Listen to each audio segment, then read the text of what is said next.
Bab 551. Perang dingin. Jari-jari Vito sedang memegang rokok. Dengan perlahan dia menoleh dan melihat bahwa Albert sedang berdiri sambil menggandeng tangan Dea. Bau asap di ruang tamu membuat Albert mengerutkan kening dan kemudian berkata dengan tidak senang, "Vito, sebenarnya apa yang sedang kau lakukan? Ruang tamuku bukan ruang rokok. Jika kau mau merokok, pergilah." Dea masih berada di sini, dan dia tidak ingin anak-anak menjadi perokok pasif.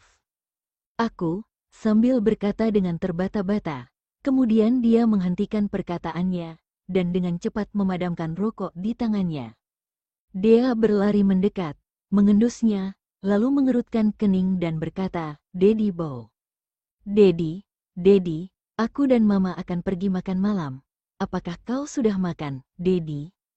Tanpa berbicara, dia menatap Albert. "Sekarang, aku tidak ingin melihatmu." Albert menolak dengan wajah dingin. "Dea, kemarilah, Mama akan mengajakmu makan malam." Dia tidak akan melupakan hal yang dilakukannya selama dia berada di Amerika dan kota Leicester. "Daddy, ayo ikut makan malam dengan Dea juga ya." Dea mengambil telapak tangannya yang besar dan bertingkah manja. Albert berjalan mendekat dan meraih tangan kecil Dea, melirik tumpukan puntung rokok di atas meja, dan berkata dengan cuek, "Dia sudah makan, tidak perlu makan lagi." Dea memperhatikan Vito dalam waktu yang lama, dan berkata sambil menonjolkan pipinya, "Daddy, mengapa kau tidak mengajak Dea makan?" Dea juga lapar, tetapi Dea harus menunggu Mama untuk makan bersama. Vito mengerutkan bibirnya dengan erat dan tidak mengatakan apa-apa. Albert menggendong Dea dan meninggalkan rumah saat naik lift. Dea menatap mamanya dan berkata, "Mama, sepertinya Daddy tidak senang dan dia tidak ingin berbicara dengan Dea." "Dea, nanti mau makan apa? Mama akan memesannya untukmu." Albert tersenyum dan memutar topik pembicaraan, dan tidak ingin membicarakan pria itu. "Aku ingin makan es krim," kata Dea dengan penuh harap. Sudah lama dia tidak makan es krim. "Tidak," Albert langsung menolaknya.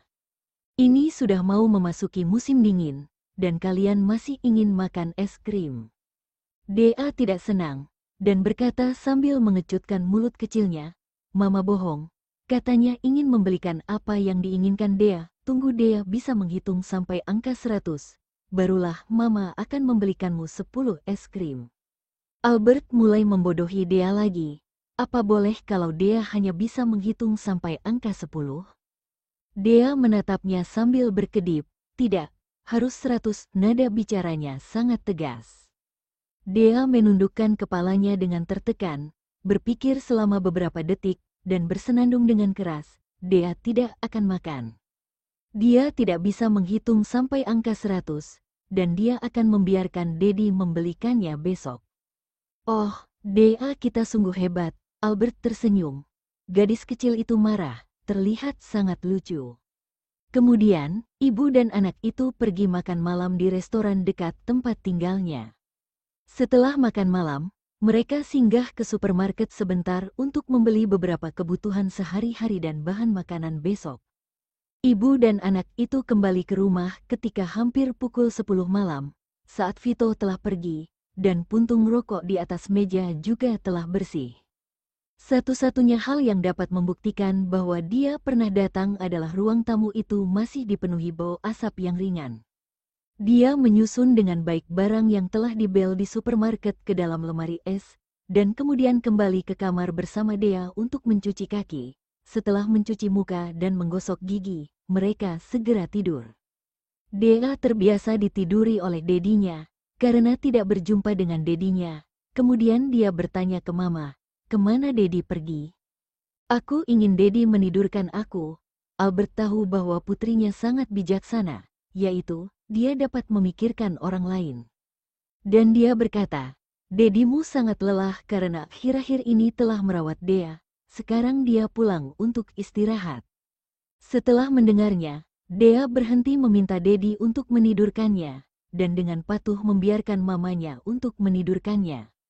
Setelah 3 hari, Tama menemui Albert, sambil menceritakan masa lalu, dia juga bertanya-tanya kapan Albert akan mulai bekerja. Untuk sementara waktu, Albert belum memikirkan cara untuk menolaknya dengan alasan yang halus, dan berkata tunggu dirinya siap dan akan segera mengabarinya. Mendengar ini, Tama tidak melanjutkan pertanyaannya.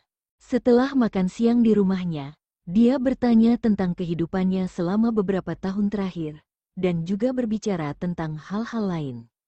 Dia bisa bergaul dengan semua orang. Setelah mengetahui bahwa Tama adalah teman lama mamanya, dia memanggilnya Paman Tama, yang membuat Tama meleleh. Sampai sore hari Tama masih berada di sana, kemudian Albert menyuruhnya untuk tetap tinggal dan makan malam bersama. Ketika pukul 9 malam, barulah dia pulang. Setelah Tama pergi, dia memberitahu Vito bahwa sementara waktu Albert tidak berencana untuk bekerja. Lagi pula, Vito lah yang memintanya untuk mencari tahu kabar Albert. Setelah Albert mendengar jawabannya, dia tidak mengatakan apapun atau memberikan instruksi apapun. Beberapa hari ini, dia juga tidak pergi ke rumah Albert. Ini akan menjadi rutinitasnya, dan menelponnya setiap hari untuk mengobrol dengan Dea. Dea akan menanyakan kapan dia dapat bertemu dengannya, dan mengatakan bahwa dia sudah lama tidak bertemu dengannya. Dia hanya bisa mengatakan bahwa akhir-akhir ini dia banyak pekerjaan dan di akhir pekan, dia akan menjemputnya ke keluarga Okto.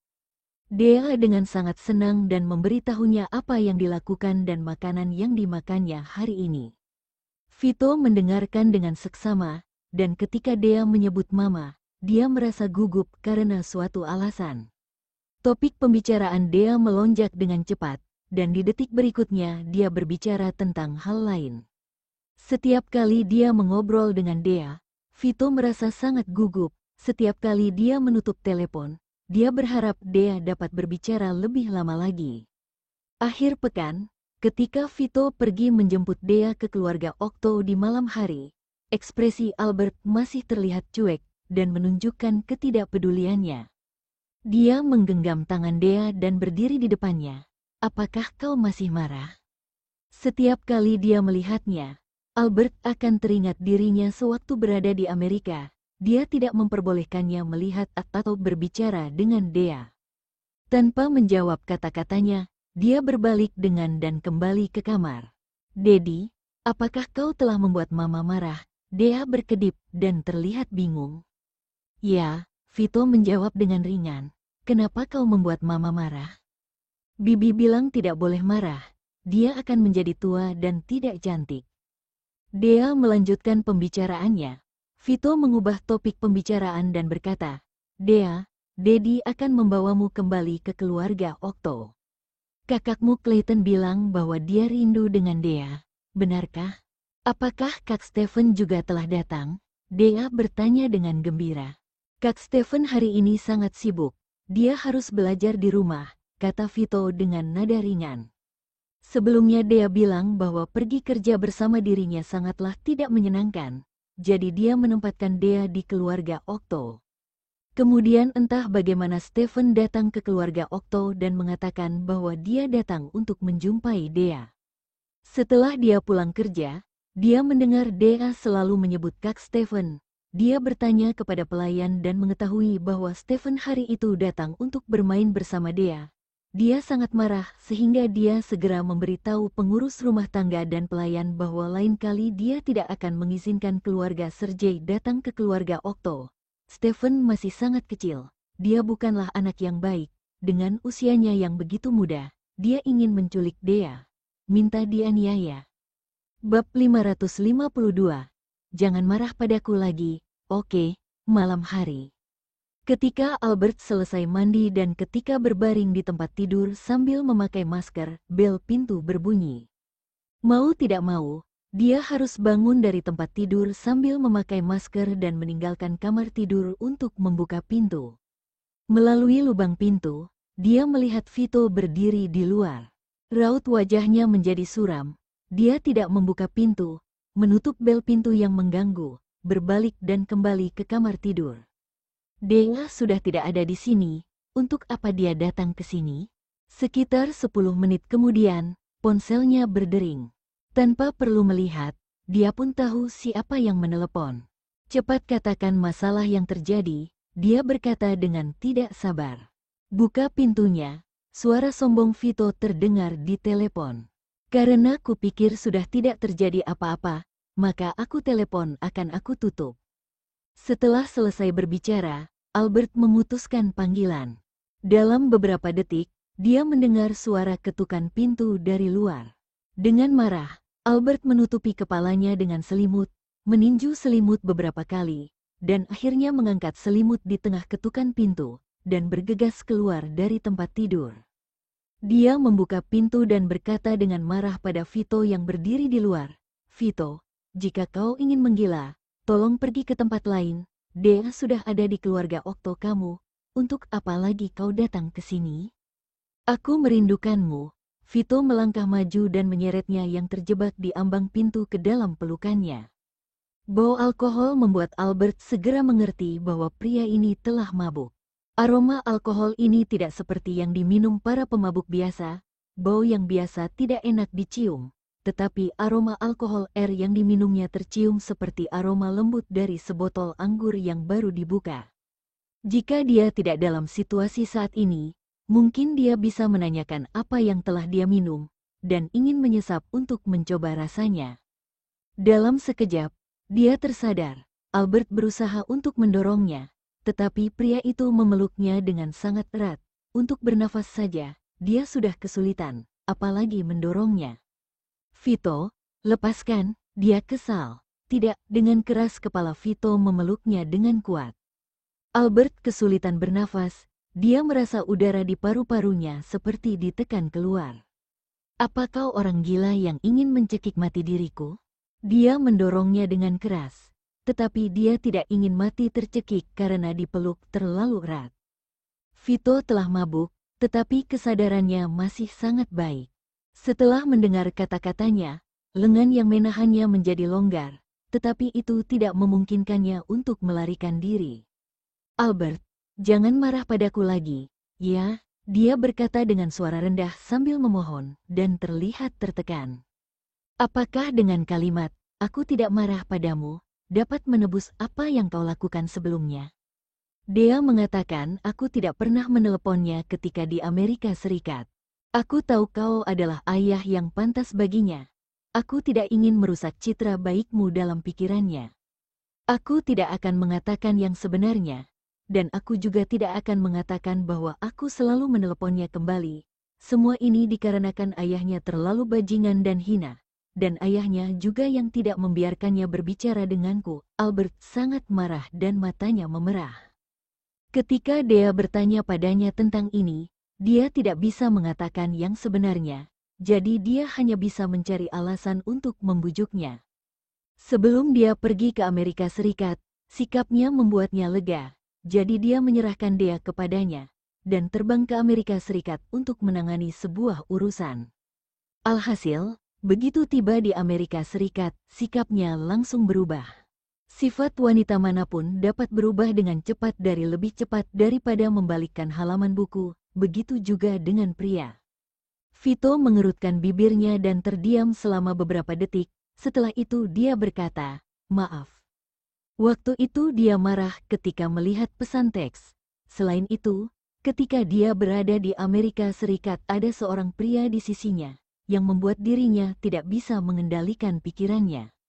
Terutama dia tidak tahu kapan Albert akan kembali, jadi dia tidak bisa menahan panik ketika dia melihat panggilan telepon darinya. Dia tahu bahwa itu adalah telepon untuk Dea, jadi dia menutup telepon tanpa memikirkannya. Hanya ada Dea di hatinya. Dia pikir dengan tidak dapat menghubungi Dea, dia akan kembali sesegera mungkin. Setelah tenggat waktu, dia menunggu beberapa hari, dan Albert kembali. Dia pikir dia telah berusia 30-an, dewasa dan cukup stabil. Setidaknya di dunia bisnis, dia telah memiliki strategi yang mantap. Setelah dia kembali, keduanya rukun, tetapi begitu dia berpisah jauh dengannya, dia mulai merasa tidak nyaman. Terutama isi pesan teks itu, membuat pikirannya menjadi kacau. "Tidak ada orang yang akan menerima permintaan maafmu, jika kau keluar dari rumahku sekarang. maka aku akan berterima kasih kepada bumi dan langit, Albert berkata dengan wajah dingin. Sudah berhari-hari, dia pikir dengan satu kata, maaf, dapat menebus kesalahannya.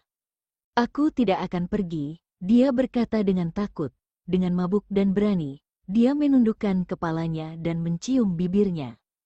Ada yang mengatakan bahwa ketika seorang wanita marah, dia harus menciumnya dengan paksa.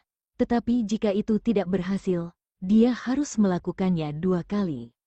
Jika tidak berhasil, itu hanya bisa dilakukan dengan berhubungan ranjang. Tapi saat ini dia hanya berani menciumnya dengan paksa, dan dia tidak berani untuk melakukan hubungan ranjang. Tiba-tiba dicium dengan kuat, Albert menjadi jengkel, kemudian kehilangan kendali dan mengangkat tangannya. Terdengar suara pop yang nyaring. Telapak tangannya mendarat di wajah yang mempesona itu. Vito terkejut dan tersadar. Dalam sekejap jejak telapak tangan merah muncul di pipi Vito. Dengan keras kepala, Albert mengatakan, "Aku tidak akan meminta maaf. Kaulah yang memintaku untuk memukulmu." Tetapi dengan apa yang dia katakan, mengungkapkan kepercayaan dirinya kurang. "Kau bisa memukul beberapa kali lagi. Setelah selesai memukul, jangan marah lagi padaku, oke?" Katanya. "Vito, apa kau gila? Keluar dari sini." Albert tetap marah, mencoba untuk mendorongnya keluar tetapi tetap tidak bisa. Dea adalah nyawanya, tetapi pada akhirnya Dea memperlakukan dirinya tanpa alasan. Hanya dia yang tahu betapa sulitnya dia selama berada di Amerika Serikat. Tidak peduli berapa lama itu, dia tidak akan pernah memaafkannya. "Aku tidak akan keluar.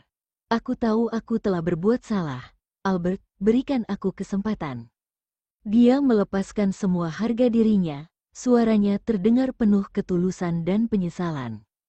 "Mungkin selama ini kita hanya melihat dari sisi buruknya saja, mari kita perjelas permasalahan ini. Mereka benar, jika pria lain akan merebutnya, seharusnya dia yang menghadapi pria itu. Tapi dia kehilangan akal sehatnya dan menyakitinya. Mereka juga mengatakan, dia tidak menyukai siapapun, dia melihat kembali pemahamannya tentang dirinya, percaya atau tidak dengan hal itu, jika dia masih mempercayainya, maka masalah terletak pada pria itu. Wanita mungkin saja bisa munafik, tetapi pria tidaklah seperti itu. Tanyakan saja padanya tentang pesan teks tersebut, jika dia mengakuinya juga, mungkin sejak awal dia akan habis. Dia percaya, selama ini dia bukan tipe yang suka bermain hati dengan orang lain. Terlebih lagi, dia telah berhenti dari pekerjaannya di Amerika Serikat dan tinggal di Leicester, dan itu demi Dea. Hati Albert bergetar hebat, merasa marah dan diperlakukan tidak adil. "Kau keluar, saat ini aku tidak ingin melihatmu." Dalam hati Vito sangat senang. Dia tidak mengatakan bahwa dia tidak ingin melihatnya lagi, tetapi sekarang dia tidak ingin melihatnya, yang berarti dia tidak begitu marah pada dirinya. "Kalau begitu aku akan kembali, jangan marah di malam hari. Marah saat malam hari akan membuat wajah kamu rentan berkerut." Setelah selesai berbicara, dia menundukkan kepalanya dan mencium pipinya dengan cepat, meluncur dengan sangat cepat. Jika dia meluncur lebih lambat, dia pasti akan ditendang karena menciumnya.